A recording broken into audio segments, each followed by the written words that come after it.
Then है interest for solving the problem. कहा है ना, समस्या का हिस्सा मत बनो, समाधान का हिस्सा बन जाओ, बस बेहतरी शुरू हो जाएगी। और सिर्फ आपकी बेहतरी नहीं, समाज की बेहतरी, देश की बेहतरी, पूरे विश्व की बेहतरी शुरू हो जाएगी। ये घटना तो जानते हैं आप लोग, आइजैक न्यूटन है ये।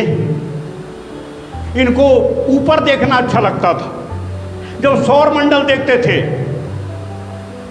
सूर्य की चमकती किरणों को देखते तो आश्चर्यचकित हो जाते थे, बहुत कहाँ से, क्या है ये।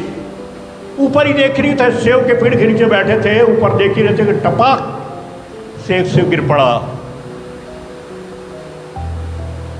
क्रिएटिव थिंकिंग शुरू हो गई कि नीचे ही क्यों गिरा, पैरेलल चला जाता, ऊपर चला जाता, दाएं चला जाता, बाएं चला जाता, नीचे ही क्यों गिरा।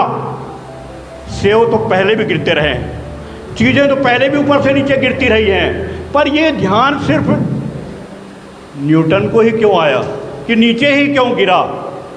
ये है क्रिएटिव थिंकिंग।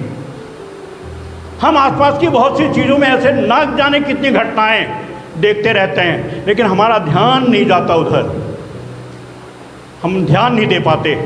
हम उसको उथली निगाहों से देखते हुए आगे बढ़ते चले आते हैं सरपट।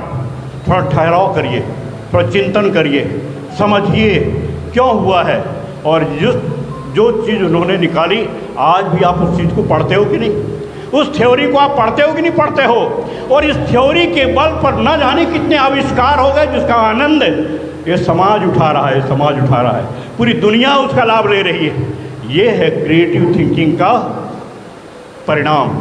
इस तरह से यदि interest for solving the problem, इसलिए मैं कहता हूँ कि सॉल्व हमेशा समस्या का हिस्सा नहीं, समस्या का हिस्सा तो पूरी भीड़ बनती है, कोई भी बन सकता है। आपको किसका हिस्सा बनना है, समाधान का हिस्सा बनने का प्रयास करो। घर में कोई समस्या आई, कौन सॉल्व करेगा, हम करेंगे।